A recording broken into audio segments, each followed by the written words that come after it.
দুনিয়াটা ক্ষণস্থায়ী, তারপরেও মানুষের কত অভিযোগ। হঠাৎ করে এত বড় বিপদের মধ্যে পড়ে যাব কল্পনাও করিনি। একটা নয়, দুইটা বিপদ। হঠাৎ করে যখন আমি বাসায় একা থাকি, এমন বিপদ হলে বেশ ঘাবড়ে যাই। তারপরেও কিছু করার নেই, জীবন তো এমনই। আল্লাহ যদি চান তাহলে কিন্তু সেই বিপদ থেকে উদ্ধার করেন, আবার আল্লাহ যদি না চান তাহলে কিন্তু সেই বিপদেই ফেলে রাখেন।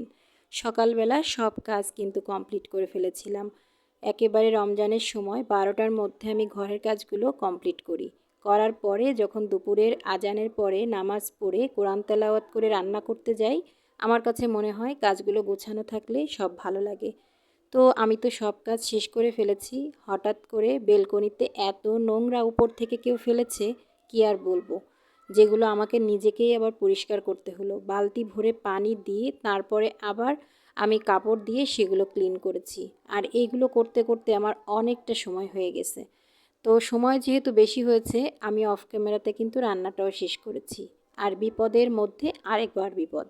আসলে রান্না করার জন্য আমি মোটামুটি তরকারি সব কিছুই কিন্তু রেডি করে রেখে দিয়েছিলাম।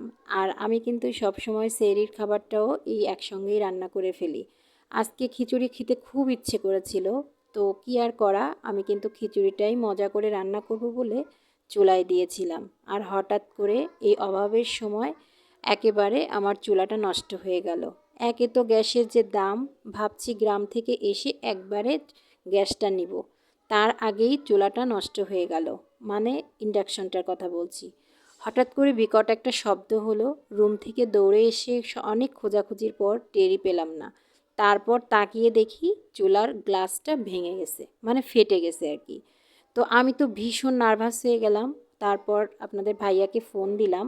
ফোন দিয়ে তার সাথে কথা বলার পরে সে বলল, অতিরিক্ত হিট হওয়ার কারণে অনেক দিন তো ব্যবহার করছো, হয়তো এই কারণেই এমন হয়েছে।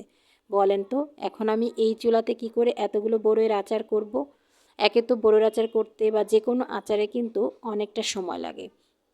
আর সেই সময় দিতে গেলে অবশ্যই অনেকটা সময় ধরে নাড়াচাড়াও করতে হয়। তো আমি তো অনেক বেশি টেনশনে ছিলাম। যাই হোক, আগের কাজটা আগেই শেষ করি। ইফতারি সব রেডি করে নিচ্ছিলাম, একটু পেঁয়াজ মরিচ ভর্তাও বানিয়েছি। আজকে কেন জানি ঝাল ঝাল এরকম করে খেতে ইচ্ছা করছে। সাথে একটু টমেটো সালাদ হবে না? সেটা কিন্তু হবেই না, কারণ আমি সালাদ ভীষণ পছন্দ করি। আমার মেয়েটাও সালাদ খেতে পছন্দ করে। আর আমার মেয়ে তো বলেছে ভুনা খিচুড়িতে অবশ্যই আমাকে আচার দিবে। তো এই 3 বছরের আমের আচার আর কি, ঘরে যেটা তেলের আচার ছিল সেটা দিয়ে মেয়েকে দিলাম। আর আজকের ইফতারিটা আমি এভাবেই কমপ্লিট করেছি।